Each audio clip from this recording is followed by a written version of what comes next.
Umakant Yadav sir GS classes में आपका बहुत बहुत स्वागत है। हम लोग पिछले समय में मध्यकालीन भारत के इतिहास में बाबर के आक्रमण को देख रहे थे, जिसमें हम लोगों ने देखा कि जो फरगना तुर्की था उज्बेकिस्तान में, वहां का पहले 11 वर्ष की आयु में बाबर शासक बना। इसके बाद धीरे धीरे आगे की तरफ विजित करते हुए क्षेत्रों को वहां पर शासन करने के क्रम में आगे बढ़ता गया। 1519 ईस्वी में 18 और 19 ईस्वी के करीब में इसने काबुल और कंधार पर, फिर वहीं पर 1519 में ही इसने बाजौर, पाकिस्तान जो पंजाब से सटा हुआ प्रांत मतलब क्षेत्र था, बाजौर भेरागढ़ किले पर आक्रमण करके उस पर अधिकार जमाया। इसके बाद इसका 1520 के बाद से लेकर के 24 के मध्य लगातार 3-4 आक्रमण होते रहे भारत पर विजय के लिए, और अंततः पानीपत के युद्ध में 1526 में चल करके हरियाणा में दिल्ली सल्तनत पर इसने विजय पाई, और आगरा से लेकर के दिल्ली के क्षेत्रों में इसने क्या कर लिया, कब्जा कर लिया। कभी कभी पूछ लिया जाता है बाबर जो भारत आया था किस दर्रे से आया था, तो अफगानिस्तान और पाकिस्तान के मध्य 2 दर्रे हैं। अफगानिस्तान और पाकिस्तान के मध्य एक दर्रा है खैबर दर्रा, जिससे सिकंदर भी भारत आया था, उसी दर्रे से भारत उसके पहले आया था। ठीक पानीपत के युद्ध के पहले भारत आया, और 1519 में फिर एक बार जब आया था इधर भेरागढ़ के किले पर आक्रमण करके, फिर उसी दर्रे से, खैबर दर्रे से ही वापस हो गया था बाबर। अब हम लोग पानीपत के युद्ध के विषय में आज चर्चा करेंगे। पानीपत का जो युद्ध था, पानीपत पहली बात कहाँ पड़ता है, हरियाणा में पड़ता है, और ये अप्रैल 1526 में बाबर ने पानीपत का युद्ध लड़ा। पहली बार इस युद्ध में बाबर तुगलमा नीति, एक नीति मतलब उसका रूल होता है जो उज्बेकिस्तान में चलता था, वहीं का एक छोटा सा शासक था, तो वहां से सीखा हुआ था कि किस विधि से युद्ध लड़ा जाता है। तुगलमा एक युद्ध है, उस नीति से इसने बाबर ने युद्ध लड़ा। इसके बाद बाबर ने उसमें जो तोपों को सजाया था, एक उस्मानी विधि या रूमी विधि उसी को बोला जाता है, आई थी। ये 2 गाड़ियां खड़ी हैं, अभी हम देखेंगे उसको बना करके। 2 गाड़ियां खड़ी होती थी, 2 गाड़ियों के मध्य में तोपें लगाई जाती थी। ठीक, और उसी युद्ध में बाबर ने उसके पहले भेरागढ़ के आक्रमण में तोप गोले बारूद का प्रयोग किया था। इसके बाद पहले पानीपत के युद्ध में इसने भी तोप गोला बारूद का क्या किया, यूज किया। इसमें बाबर विजयी हुआ, जिसमें जो है इब्राहिम लोदी मारा गया। और याद रखिएगा, इसमें मारे जाने वाला जो प्रथम सुल्तान था, किसी भी युद्ध में मारे जाने वाला प्रथम सुल्तान इब्राहिम लोदी ही था। मतलब पूरी दिल्ली सल्तनत के दौरान जो भी युद्ध हुए हैं, उसके बाद पूरे भारतीय इतिहास में किसी भी युद्ध भूमि में मारे जाने वाला जो सुल्तान था वो इब्राहिम लोदी था। इब्राहिम लोदी मारा गया। अंततः आगरा से लेकर के दिल्ली से लेकर के पूरे आगरा तक के क्षेत्रों पर, बिहार बंगाल के क्षेत्रों पर अधिकार हो गया किसका, बाबर का। ठीक, उसी समय जो बाबर ने इस युद्ध को जीता, तो कभी कभी पूछ ले जाते हैं बाबर के तोपची और धनुर्धारी कौन थे, क्योंकि बाबर इस युद्ध का, पानीपत के युद्ध के विजय का सारा श्रेय अपने धनुर्धारियों को दिया था। तो इस युद्ध में धनुर्धारी जो थे उस्ताद अली और मुस्तफा खां, उसके 2 तोपची हुआ करते थे।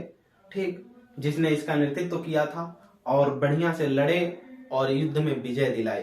भारत के इस विजय के उपलक्ष्य में बाबर ने काबुल और कंधार पर शासन कर ही रहा था कि वहां पर पहुंचने के बाद वहां की जनता को इसने एक एक चांदी का सिक्का दान कर दिया, एक एक चांदी का सिक्का बांट दिया भारत के विजय के उपलक्ष्य में बाबर ने। इसलिए वहां की जनता खुश होकर के इसे कलंदर की उपाधि दे दी। कलंदर हुआ। ठीक, बाबर को कलंदर की, तो जहीरुद्दीन कलंदर बाबर जो हो गया। ठीक, हम लोग देखेंगे आज पानीपत के युद्ध के बारे में। पानीपत शहर है हरियाणा का, जिसे बुनकरों का शहर कहा जाता है। तो लिखेंगे आज पानीपत का युद्ध, पानीपत का युद्ध नोट करेंगे। पानीपत का युद्ध 21 अप्रैल 1526 1526, 21 अप्रैल 1526, 21 अप्रैल 1526 लिखेंगे। इसमें पानीपत का युद्ध, क्या पानीपत का युद्ध, पानीपत का युद्ध दो लोगों के मध्य हुआ, ठीक, बाबर और दूसरे में लिखेंगे इब्राहिम लोदी, इब्राहिम लोदी, इब्राहिम लोदी। इब्राहिम लोदी का ही चाचा हुआ करता था दौलत खान लोदी, जो पंजाब का सूबेदार हुआ करता था, ठीक। उसी का पुत्र था दिलावर खान, जिसने न्योता दिया था, निमंत्रण भेजा था कि इसको बाबर को भारत पर आक्रमण करने के लिए, क्योंकि इब्राहिम लोदी इन सब का सुनता ही नहीं था। किसका? इब्राहिम लोदी जो था, इब्राहिम लोदी का चाचा जो दौलत खां था, इन दोनों में मतभेद हो गया था। और 1524 में जब पेशावर के अभियान पर बाबर आया था, तभी उसको ये पता हो गया था कि नहीं, कुछ इब्राहिम लोदी और दौलत खान लोदी जो उसका चाचा है, दोनों में चाचा भतीजे में मतभेद हो गया। और हमने कल भी लास्ट में क्लासों में बताया था कि जब भी परिवार में ऐसे दो लोगों के मतभेद हो जाएंगे और परिवार धीरे धीरे बिखरने लगेगा, तो ऐसे समय में जो शत्रु होता है उसके लिए बेहतरीन एक समय होती है कि उस परिवार पर कब्जा पा ले। तो ऐसे समय में जो बाबर था, उसको जब मतभेद का बारे में पता चला, तो उसी दौलत खान लोदी की, यानी इसका चचेरा भाई जो था दिलावर खान, उसने न्योता दे दिया बाबर को। और उसी समय मेवाड़ में राणा सांगा था, इधर से उसने भी निमंत्रण बाबर को शायद ऐसा ही भेजा था कि आप आइए बाबर को। राणा सांगा इसलिए निमंत्रण दे दिया बाबर को, जानता था कि जिस प्रकार से सभी विदेशी आक्रमणकारी आते हैं, आक्रमण करते हैं और लूट कर लेकर चले जाते हैं, तो ये सोचा कि वो आएगा और दिल्ली पे इब्राहिम लोदी को मार करके अफगानियों को खत्म कर देगा, इसके बाद हम शासन करने लगेंगे, बाबर तो आएगा लूट कर लेकर चला जाएगा। लेकिन इसका हुआ उल्टा, उल्टा हो गया। इब्राहिम लोदी जब युद्ध में मार दिया गया, राणा सांगा ने इसकी सहायता नहीं की बाबर की, इसीलिए इसके बाद वाला जो पानीपत के बाद खानवा का युद्ध जो हुआ 27 में, ठीक राणा सांगा के बीच हुआ। ठीक, देखेंगे इसमें पानीपत का युद्ध बाबर और इब्राहिम लोदी के बीच हुआ। लिखेंगे बाबर विजयी हुआ, बाबर विजयी हुआ, विजयी, इसकी विजय हुई और इसकी पराजय, और इसी युद्ध में मारा गया। कौन? दिल्ली सल्तनत में ऐसा सुल्तान इब्राहिम लोदी जो किसी युद्ध भूमि में मारा गया। आगे की तरफ लिखेंगे युद्ध नीति, युद्ध नीति, युद्ध नीति, युद्ध नीति। दूसरा लिखेंगे तोपें, तोपें। फिर लिखेंगे तोपची, तोपची का मतलब जो तोपें चला रहे थे, तोपची। नोट करेंगे इसमें युद्ध नीति जो थी, एक तुगलकमा, तुगलमा,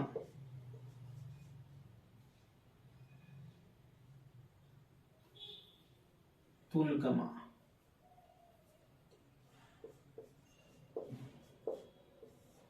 ठीक, तो तोपे लिखेंगे उस्मानी विधि, उस्मानी विधि।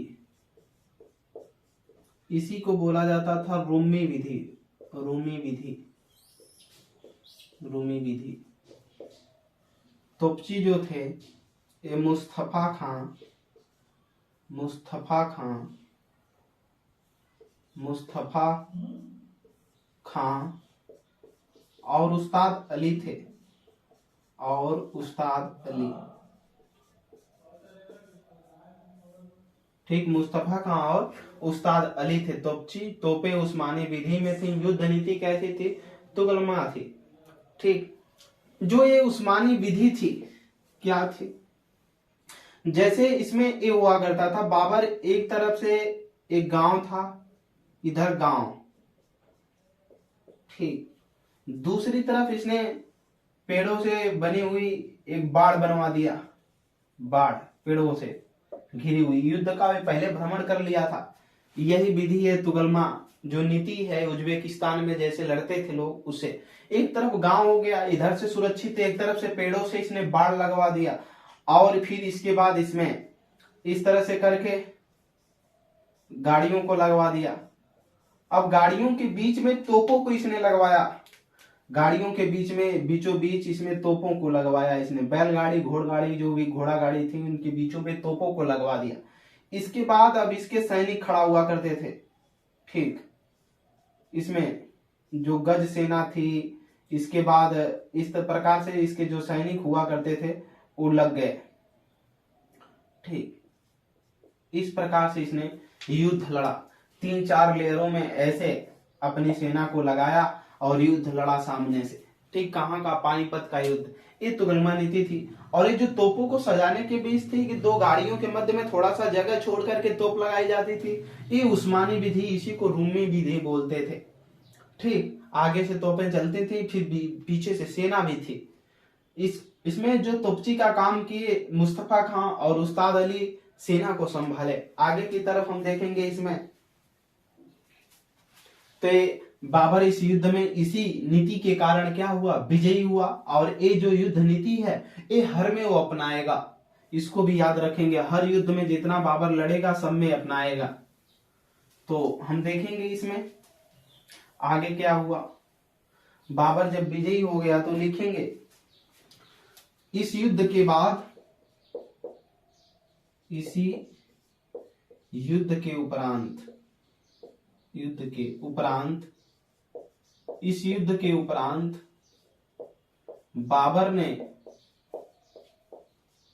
बाबर ने लिखेंगे काबुली बाग,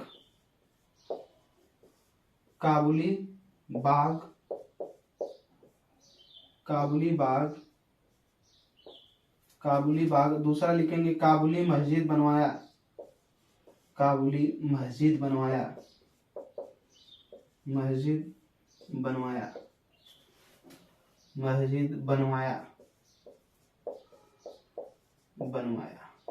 ठीक।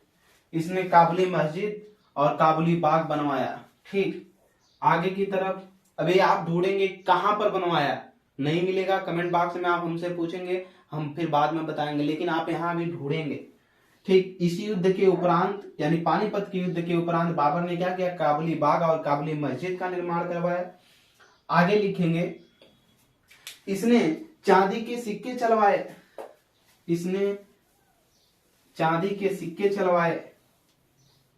ठीक। इसने चांदी के सिक्के चलवाए, नोट करेंगे। बाबर ने इस युद्ध के उपरांत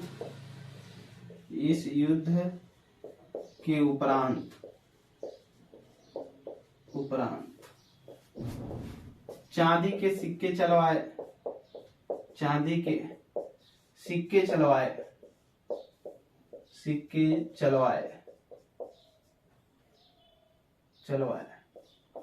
चलवाए, ठीक। कैसा? चांदी का सिक्का, नोट करेंगे। कहां पर? काबुल और कांधार में, 2 जगहों पर, काबुल और कांधार। काबुल में सिक्कों को कहा जाता था शाहरुख सिक्के, उसके बेटे का नाम था शाहरुख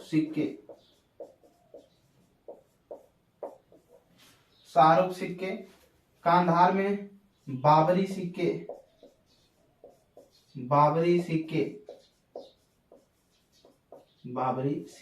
ठीक। और काबुल के ही जनता को इसने खुश होकर के भारत के विजय, इस युद्ध में भारत में विजय पाया, जो कि दिल्ली से लेकर आगरा तक के क्षेत्रों को ये विजित कर लिया था।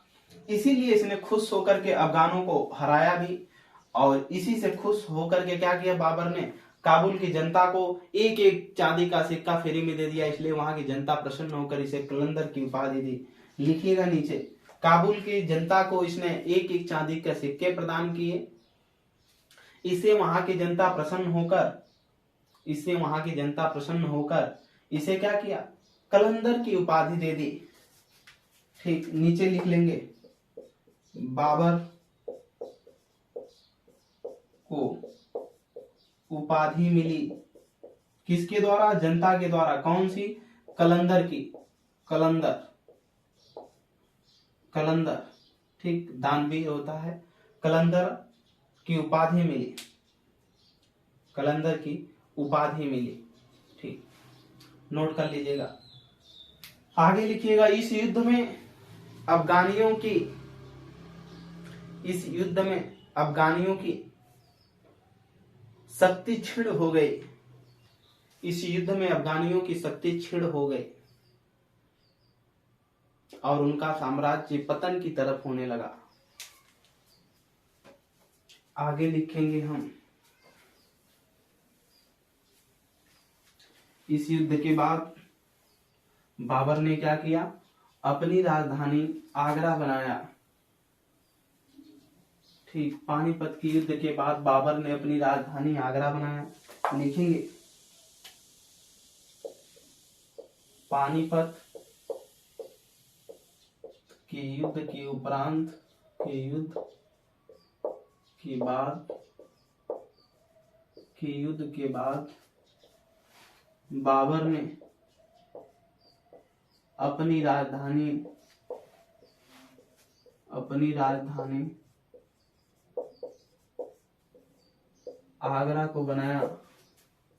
आगरा को बनाया। समृद्ध शहर था आगरा, चमड़े उद्योग के लिए प्रसिद्ध था आगरा। ठीक, आगरा शहर की स्थापना 1504 में सिकंदर लोदी ने की थी। ठीक, आगरा जो है सिकंदराबाद, यहाँ सब्जी की सबसे बड़ी मंडी है। उस तरह से एशिया स्तर की आजादपुर दिल्ली में मंडी है। उसके बाद सिकंदराबाद आगरा में, आगरा ताजमहल के लिए प्रसिद्ध है जिसने शाहजहां ने बनवाया था। इसी मुगल काल में हम आगे देखेंगे।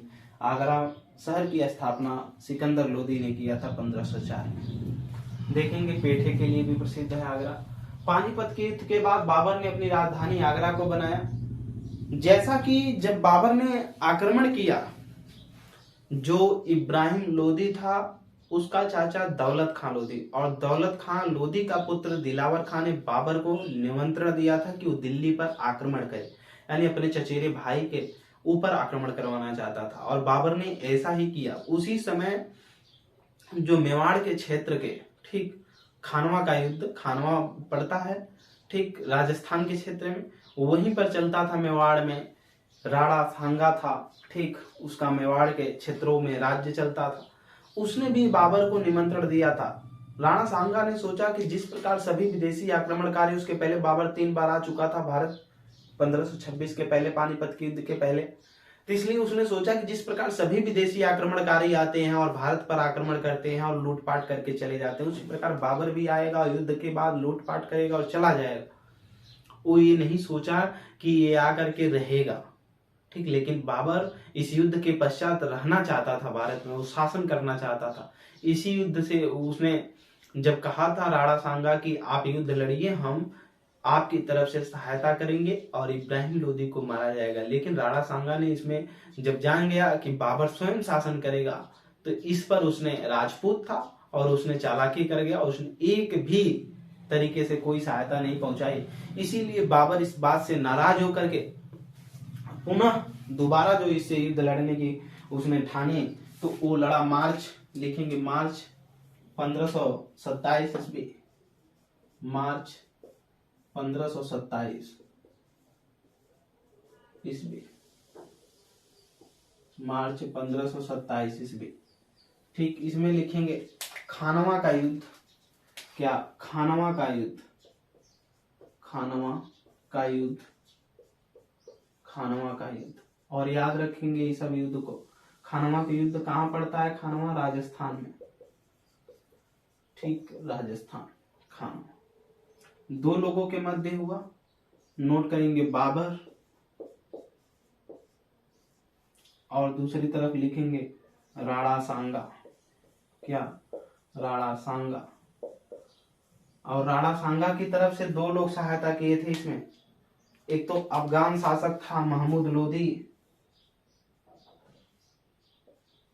2 तरफ इसकी हेल्प किए थे। हेल्प, यहाँ हेल्प लिख लीजिएगा, हेल्प की लिखेंगे महमूद लोदी, ये अफगान शासक था, ठीक। इसी के साम्राज्य को बाबर ने छीना था, इसके बाप दादे का, इसलिए ये भी लड़ा। दूसरा लिखेंगे मेदनी राय, मेदनी राय, ठीक। मालवा का शासक, मालवा का शासक, इसको लिख लेंगे अफगानी शासक, अफगानी शासक। ठीक। इसने सब कहे, ये दोनों मिल करके कहे कि राणा सांगा से कि चलिए हम आपकी सहायता करते हैं, बाबर से लड़िए। बाबर ने जब आक्रमण किया तो बाबर इसमें फिर विजयी हुआ, क्योंकि उसके पास युद्ध नीति बहुत बेहतरीन थी, इसीलिए हर युद्ध में वो जीतता था। कौन? बाबर। ये विजयी हुआ और भारत के पास कोई वैसी तकनीकी नहीं थी, यहाँ के शासकों को यहाँ पर लिखेंगे पराजय। इसीलिए तो बाबर ने अपने बाबरनामा में लिखा है, अपनी आत्मकथा में स्वयं लिखा है कि भारतीयों को, भारतीय मरना जानते हैं परंतु लड़ना नहीं जानते। ठीक। खानवा के युद्ध में बाबर राणा सांगा को भी पराजित किया और इसके बाद राजपूतों की शक्ति कम होने लगी। इसी युद्ध में अफगानी शासक महमूद लोदी भी इसकी सहायता किया था राणा सांगा की, और मेदिनी राय मालवा का जो शासक हुआ करता था। बाबर ने अफगानी शासकों की शक्तियों को तो पानीपत के ही युद्ध में छेड़ कर दिया, लेकिन फिर भी अफगानी शासक बाबर के तरफ से, बाबर के लिए लड़ना चाहते थे। ये राणा सांगा और मेदिनी राय ये सब मिल करके चाहते थे कि भारत में मुगल सत्ता स्थापित न हो, इसलिए वो इसको भगाना चाहते थे। तो अगला जो इसके बाद चंदेरी का युद्ध होगा मध्य प्रदेश में, मध्य प्रदेश के ही मालवा पड़ता है क्षेत्र, मालवा उज्जैन वाला क्षेत्र हमने लिखवाया ना, अवंती उज्जैन है मालवा। 16 महाजनपदों के उदय में हमने लिखवाया अवंती महाजनपद की राजधानी उज्जैन हुआ करती थी और उसका क्षेत्र मालवा मध्य प्रदेश हुआ करता था। तो मालवा मध्य प्रदेश में पड़ता है, इसीलिए अगला जो युद्ध हुआ चंदेरी का युद्ध हुआ। बाबर ने जो मेदिनी राय राणा सांगा की सहायता किया था, इसीलिए बाबर ने एक एक खोज करके बदला लेना स्टार्ट कर दिया। अब अगला युद्ध देखेंगे हम लोग, देखेंगे थोड़ा सा इसमें और नोट डाउन करिएगा, लिखिएगा। इसी युद्ध के समय, इसी युद्ध के समय, इसी युद्ध के समय, युद्ध के समय बाबर ने, बाबर ने,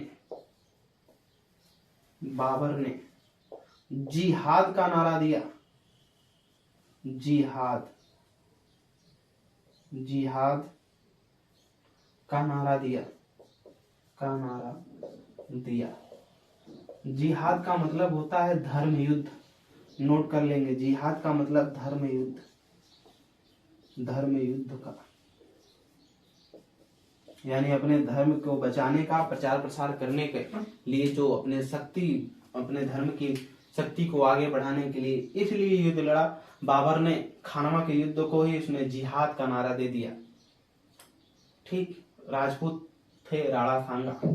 आगे की तरफ इसमें हम लिखेंगे, अभी लिखेंगे इसी युद्ध में बाबर ने गाजी की उपाधि धारण की, इसी युद्ध में बाबर ने गाजी की उपाधि धारण की। इसी युद्ध में बाबर ने, इसी युद्ध में, युद्ध में, इसी युद्ध में बाबर ने, बाबर ने गाजी, गाजी की उपाधि धारण की, की उपाधि धारण की, की उपाधि धारण की, की उपाधि धारण की। ठीक।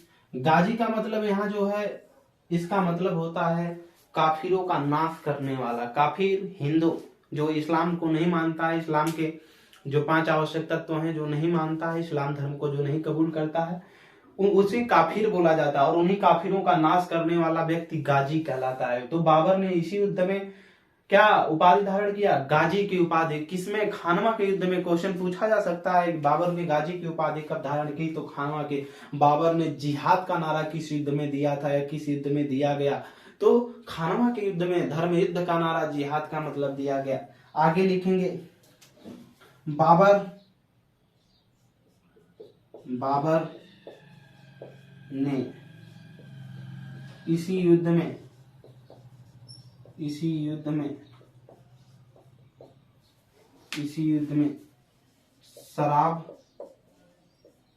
पूर्णतः प्रतिबंधित कर दिया, पूर्णतः प्रतिबंधित कर दिया, प्रतिबंधित कर दिया।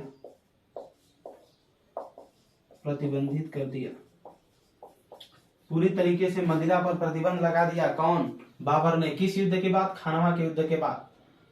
आगे लिखेंगे, इसी युद्ध के बाद बाबर ने इसी युद्ध में अपने सैनिकों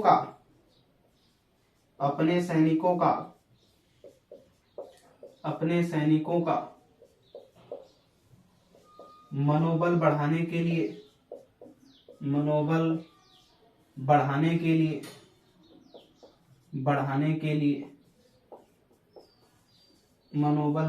के लिए लिखेंगे मुसलमानों से, क्योंकि इसके सैनिकों में मुसलमान ही थे, मुसलमानों से वसूले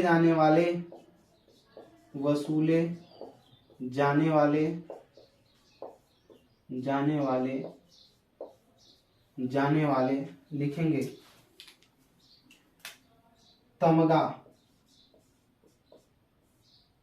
तमगा अथवा इसी को बोला जाता था अथवा व्यापारिक कर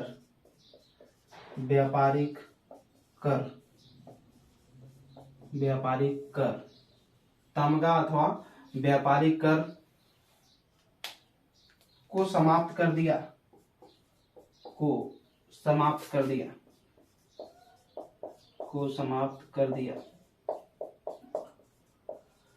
कहीं न कहीं इसकी सेना का जो बहुत महत्वपूर्ण योगदान था लड़ने का, इसीलिए बाबर ने इस युद्ध में अपने सैनिकों का मनोबल बढ़ाने के लिए मुसलमानों से वसूले जाने वाला जो तमगा अथवा व्यापारिक कर को क्या कर दिया? समाप्त कर दिया। याद रखिएगा, कभी भी अगर जीतना है तो परिवार का साथ बहुत जरूरी है। ठीक, अगर जीतना है तो परिवार का साथ जरूरी है। आप तभी कभी भी नहीं जीत सकते जब तक आपके फैमिली का हाथ आपके पीछे न हो। हर सफलता के पीछे किसी न किसी का हाथ जरूर होता है, इसीलिए हर व्यक्ति अपने सफलता के आयाम पर पहुंचता है। ठीक, और सफलता हमारी परिचय पूरी दुनिया से करवाती है, असफलता हमें पूरी दुनिया का परिचय करवाती है। ठीक, मेहनत से पढ़िए, सफल जरूर होंगे। तो हम लोगों ने देखा इसमें कि मार्च 1527 में खानवा का युद्ध हुआ। राजस्थान में क्यों हुआ? हमने बताया कि जो राणा सांगा था, इसके पहले इब्राहिम लोदी के विपक्ष में बाबर की सहायता करने के लिए कहा था, लेकिन सहायता उसने नहीं किया। इसीलिए इसमें खानवा का जो युद्ध हुआ, इसमें बाबर ने राणा सांगा के विरोध में युद्ध लड़ा, राणा सांगा को मारने के लिए सोचा और उसने इसमें उसको पराजित भी किया। और राणा सांगा की इस युद्ध में सहायता महमूद लोदी एक अफगानी शासक था, क्योंकि अफगानियों का पहले शक्ति क्षीण हो गई थी पानीपत के युद्ध में, इसलिए इसने सहायता किया। और मेदिनी राय जो मालवा का शासक हुआ करता था मध्य प्रदेश में, उसने भी इसकी सहायता किया था राणा सांगा के बाबर के खिलाफ। इसीलिए बाबर का इसके बाद जो चंदेरी का युद्ध होगा अगला अभियान में, अगले युद्ध में, वो मेदिनी राय के ही मालवा के शासक के खिलाफ होगा। ठीक, इसी युद्ध में बाबर ने गाजी की उपाधि धारण की। इसी युद्ध में, खानवा के युद्ध में ही बाबर ने गाजी का मतलब उन्हें बताया काफिरों का नाश करने वाला। काफिर का मतलब हिंदू। ठीक, जो इस्लाम धर्म को कबूल न करता हो वो काफिर कहलाएगा, और उसका नाश करने वाला ये व्यक्ति गाजी की उपाधि धारण करता है। इसके बाद हमने बताया कि बाबर ने जिहाद का नारा दिया, धर्म युद्ध का नारा दिया। इसके बाद हमने बताया बाबर ने इसी युद्ध में शराब को पूर्णतः प्रतिबंधित कर दिया।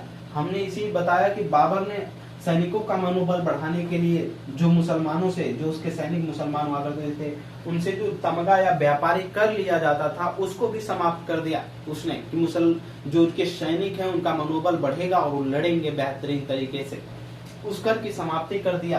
बाबर को इसी युद्ध में, खानवा के युद्ध के बाद ही बाबर को जो एक छुटकारा मिल गया कि मालवा की शासक जो, यानी जहां पर खानवा राजस्थान के मेवाड़ क्षेत्रों पर जब आक्रमण हो गया तो बाबर को मालवा पर विजय पाने के लिए आसानी हो गई, यानी वो मालवा को जीत सकता था आसानी के तरीके से। ठीक, उसको छूट मिल गई। आगे की तरफ देखेंगे, लिखेंगे इसमें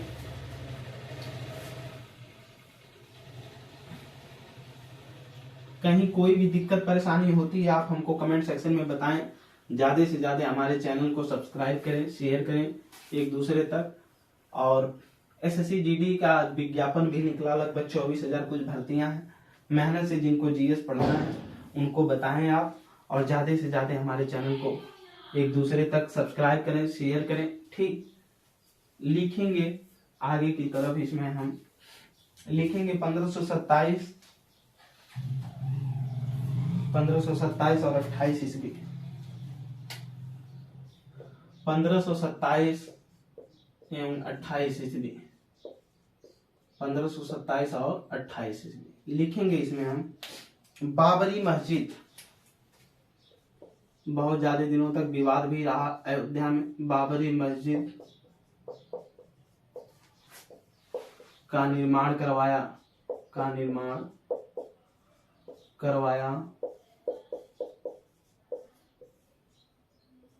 था कौन?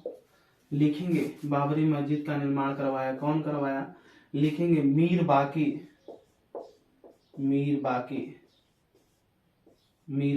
कोष्टक में लिखेंगे सेनापति ऑफ बाबर। बाबर का सेनापति था कौन? मीर बाकी। इसने ही क्या किया था? बाबरी मस्जिद का निर्माण करवाया था अयोध्या में। ठीक, नोट करेंगे, इसी को कहा जाता था बाकी ताशकंदी कहा जाता था। ताशकंद से बिलोंग करता था, इसीलिए इसे बाकी ताशकंदी भी कहा जाता था। ठीक, नोट कर लीजिए, सेनापति ऑफ बाबर बाबरी मस्जिद का निर्माण करवाया था। ठीक, हो गया यहां तक। आगे की तरफ हम लोग देखेंगे चंदेरी का युद्ध। क्या? चंदेरी का युद्ध नोट करेंगे। चंदेरी का युद्ध लिखेंगे जनवरी 1526। जनवरी 1526 जनवरी 1526 ईस्वी। ठीक, चंदेरी का युद्ध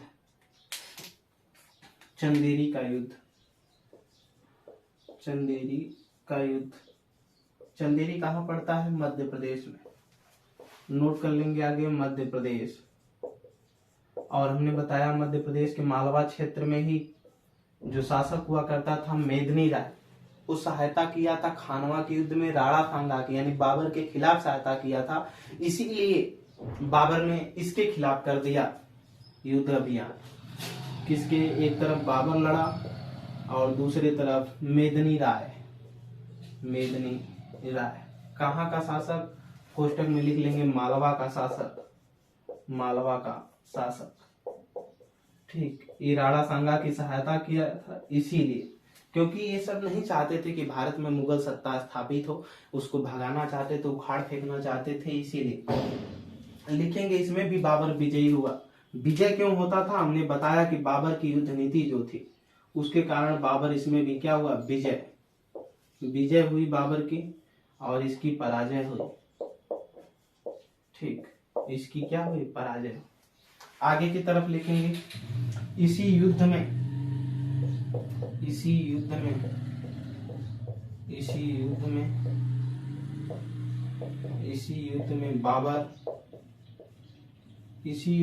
बाबर ने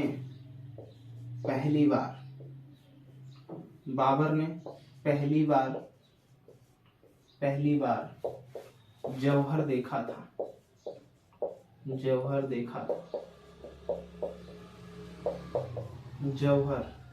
जौहर क्या होता है?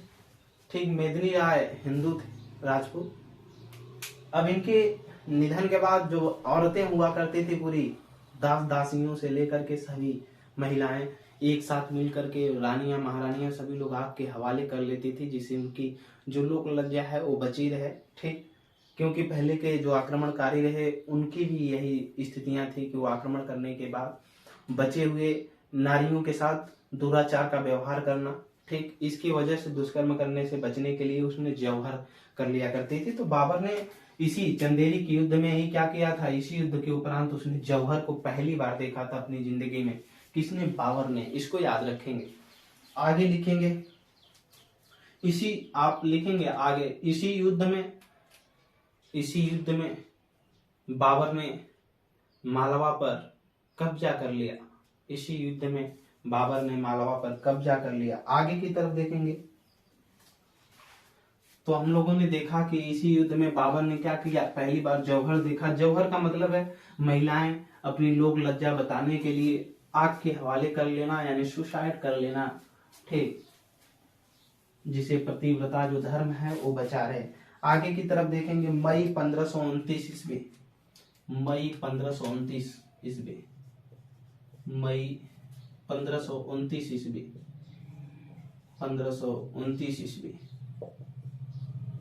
मई 1529 ईस्वी लिखेंगे। इसमें जो ये वाला युद्ध हुआ वो हुआ घाघरा का युद्ध, घाघरा का युद्ध, घाघरा का युद्ध, घाघरा का युद्ध। ये जो क्षेत्र था घाघरा का, ये बिहार क्षेत्र, बिहार में, ठीक, बिहार में हुआ। घाघरा का युद्ध दो लोगों के बीच हुआ। पहला बाबर के बीच हुआ, ठीक, बाबर, और दूसरा लिखेंगे महमूद लोदी के बीच हुआ। महमूद लोदी जो राणा सांगा की क्या किया था, सहायता किया था। कोष्टक में लिख लेंगे अफगानी शासक, अफगानी शासक, अफगानी शासक, अफगानी शासक था कौन, महमूद लोदी। घाघरा का युद्ध दो लोगों के बीच हुआ। इसमें भी बाबर क्या हुआ, बाबर विजयी हुआ, बाबर की क्या हुई, विजय हुई, और इसकी क्या हुई, महमूद लोदी की पराजय हुई। महमूद लोदी की क्या हुई, पराजय। ठीक, नोट करेंगे आगे बिहार बंगाल, इसमें लिखेंगे बिहार बंगाल, स्टार बनाकर लिखेंगे बिहार बंगाल, बिहार एवं बंगाल, बंगाल के क्षेत्रों से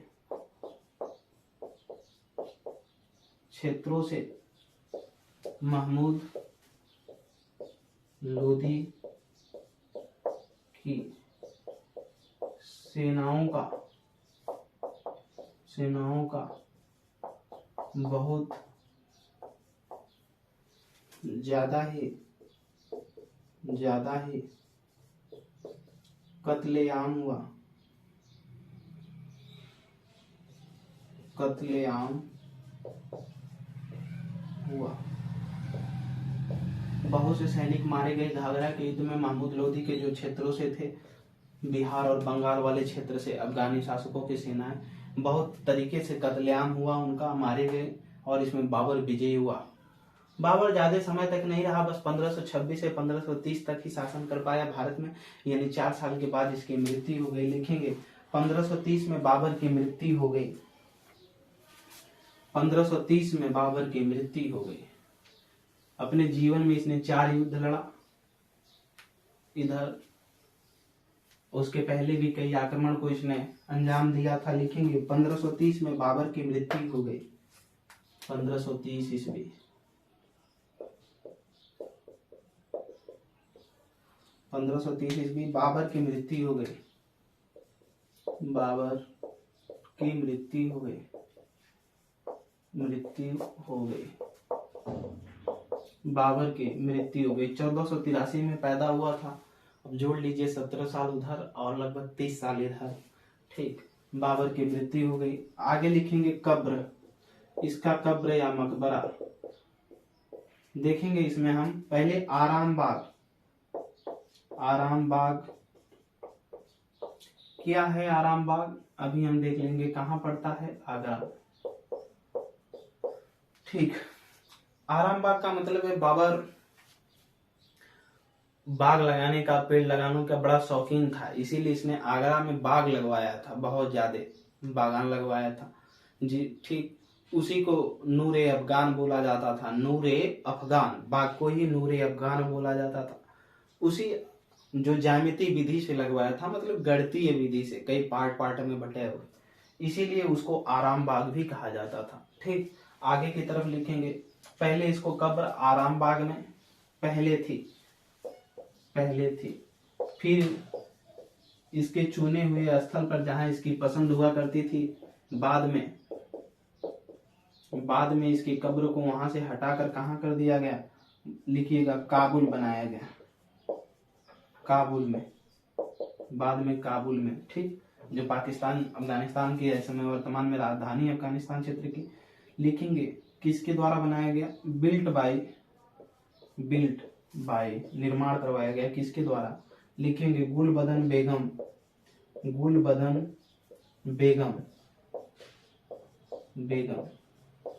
के द्वारा। गुलबदन बेगम कौन थी, बाबर की पुत्री थी। गुलबदन बेगम बाबर की पुत्री, नोट कर लेंगे यहाँ पर, बाबर की पुत्री। बाबर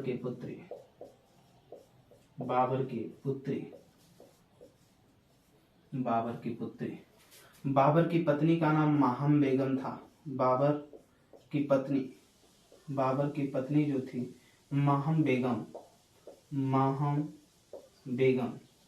अधिकतर मुगल काल में जो मिलेंगी बेगम, ठीक, अधिकतर पत्नियों का नाम सबके बेगम होगा, बिना गम के, बेगम। अर्थ दूसरा होता है बेगम का, केवल सभी लोग उसी तरह कह देते हैं कि बेगम। आगे की तरफ हम देखेंगे, बाबर अपनी एक आत्मकथा भी लिखा, तुजुक ए बाबरी, उसको पूरा भी नहीं कर पाया था, उसके पहले ही मर गया बेचारा, ठीक। आत्मकथा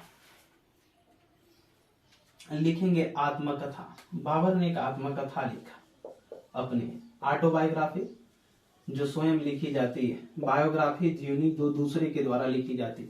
आत्मकथा इसने क्या लिखा है, लिखेंगे तुजुक ए बाबरी,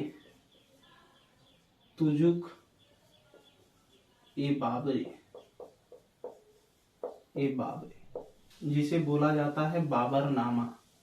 क्या, बाबरनामा, जिसे बोला जाता है बाबरनामा, ठीक। किस भाषा में लिखा है, चुगताई भाषा में, ठीक। ये उज्बेकिस्तानों की भाषा थी, ठीक, चुगताई भाषा या तुर्की भाषा कह लीजिए, ये लिखा। इसमें इसने कई चीजों का भी वर्णन किया है, ठीक। लिखेंगे नीचे इसमें, इसको पूरा किया, ये पूरा नहीं कर पाया था बाबर, इसकी मृत्यु हो गई थी, ठीक। मृत्यु के बाद इसको पूरा किया, लिखेंगे एवं फारसी भाषा में अनुवाद किया, फारसी भाषा में अनुवाद किया।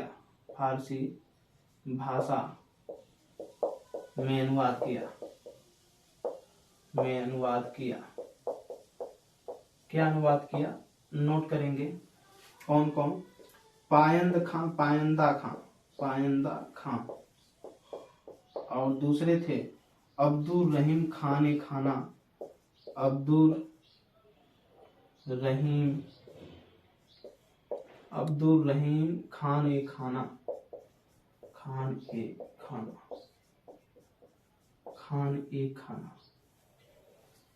पायंदा खां, अब्दुल रहीम खान ए खाना, ठीक। पूरा किया, इसने फारसी भाषा में अनुवाद भी किया, किस भाषा में, फारसी भाषा में, और इसको पूरा भी किया इन दोनों लोगों ने मिल करके, ठीक। लिखिएगा, बाबर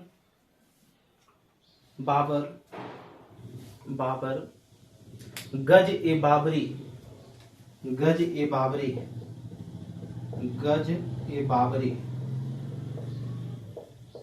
बाबरी भूमि मापन के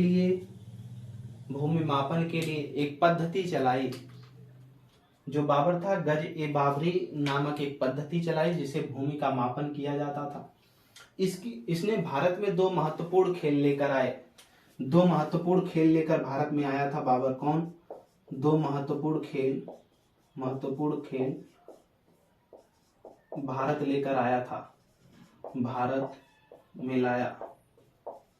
कौन कौन सा था, नंबर 1 था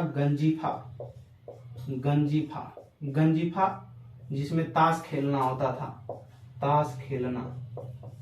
जो अभी भी कुछ गांव में लोग खेलते हैं, इसी के द्वारा लाया गया था। दूसरा था इश्कबाजी।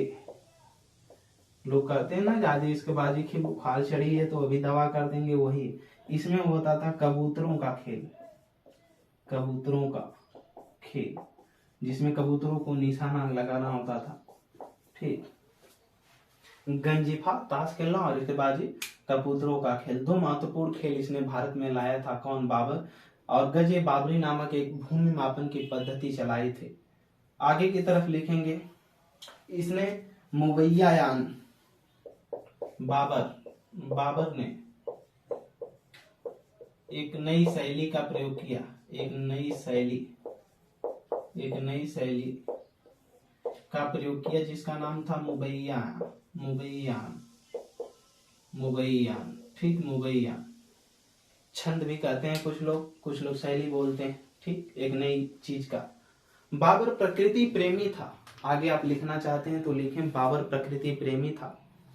इसने भारत के जलवायु के विषय में वर्णन किया है। याद रखिएगा, ये भी पूछा जा सकता है कि कौन सा शासक था या कौन सा बादशाह था जिसने अपने आत्मकथा में भारत की जलवायु के विषय में वर्णन किया है। तो बाबर था, प्रकृति प्रेमी था और भारत की जलवायु का उसने वर्णन किया। उसने कहा कि यहाँ पर नदियों और पहाड़ों के अलावा कुछ है ही नहीं भारत में। ठीक, नोट कर लीजिएगा, बाबर प्रकृति प्रेमी था। इसने भारत की जलवायु के विषय में वर्णन किया है। इसने बताया है कि भारत में पहाड़ और नदियों के अलावा कुछ भी नहीं। फिर आगे लिखेंगे, बाबरनामा में ही बाबर ने बताया है कि भारत एक सबसे बड़ा हिंदुस्तान, सबसे बड़ा देश है। ठीक, आगे की तरफ लिखेंगे, इसी में बाबरनामा में ही बाबर ने बताया कि जो दक्षिण भारत है, दक्षिण भारत में सबसे प्रतापी शासक कृष्णदेव राय है। ठीक, एक कृष्णदेव राय को सबसे प्रतापी शासक बताया था दक्षिण भारत का। फिर बाबरनामा में ही बाबर ने लिखता है कि जो भारतीय हैं ये मरना जानते हैं, लड़ना नहीं जानते हैं। बाबरनामा में ही बाबर ने लिखा है कि जो भारतीय हैं ये मरना जानते हैं, लड़ना नहीं जानते हैं। आगे की तरफ लिखेंगे, बाबर पेड़ एवं बागों को लगाना, जो पेड़ पौधों की बागें होती इसको लगाना बहुत पसंद करता था। उसने आगरा में ज्यामिति विधि से बागों को लगवाया था। ज्यामिति विधि गणितीय विधि है। ठीक, पार्ट में बांट करके उसको लगवाया था। ठीक, कौन? बाबर ने। उसे नूर-ए अफगान बोला जाता था, नूर-ए अफगान। बाद में उसी को आरामबाग कहा जाने लगा। ठीक, हम लोगों ने बाबर के इस व्यक्तित्व को देखा। व्यक्तित्व, बाबर एक महत्वाकांक्षी, पराक्रमी एवं निर्भीकता व्यक्ति था जिसने युद्ध में तुगलमा नीति का प्रयोग किया था। पहली बार तो बारूदों का प्रयोग किया था। ठीक, बाबर ने दो खेलों को भारत में लाया। हमने देखा गंजीफा और इश्कबाजी क्या होता है। फिर बाबर जो युद्धों के विजय की बेहतरीन विधि जानी, वो उस्मानी या रूमी विधि को, उससे मतलब लड़ा युद्ध। बाबर अपने समय में अधिकतर सैनिकों का जो कर हुआ करता था, जो उसके मुसलमान सैनिक थे, उनके करों को माफ किया। और बाबर जिहाद का नारा दिया जिसमें धर्म युद्ध का होता है। गाजी की उपाधि धारण की। दानवीर भी था, इसलिए कलंदर जनता ने उसको उपाधि दी। बाबर ने एक गलती किया, आगे चल करके उसके बेटे हुमायूं को उसको भुगतना पड़ेगा। गलती ये किया कि उसने विजित किया क्षेत्रों को, लेकिन वहां की संपत्तियों को जो खाली होती जा रही थी उसको और खाली करके उसने जनता में बंटवा दिया। ठीक, ताकि जनता उसका विरोध न करे।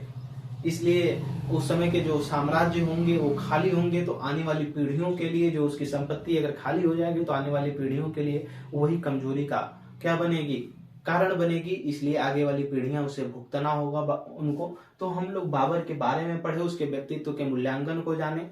आगे हम लोग कल बाबर के बेटे हुमायूं के बारे में पढ़ेंगे। ठीक, मेहनत से पढ़िए। कहीं भी कोई दिक्कत परेशानी होती है आप हमको कमेंट सेक्शन में बताएं। डिस्क्रिप्शन लिंक में हमारा व्हाट्सएप नंबर दिया गया है। किसी भी परीक्षा के एग्जाम नोट्स प्राप्त करने के लिए सामान्य अध्ययन का हमसे आप संपर्क कर सकते हैं। ठीक, मेहनत से पढ़ें। Best of luck. धन्यवाद।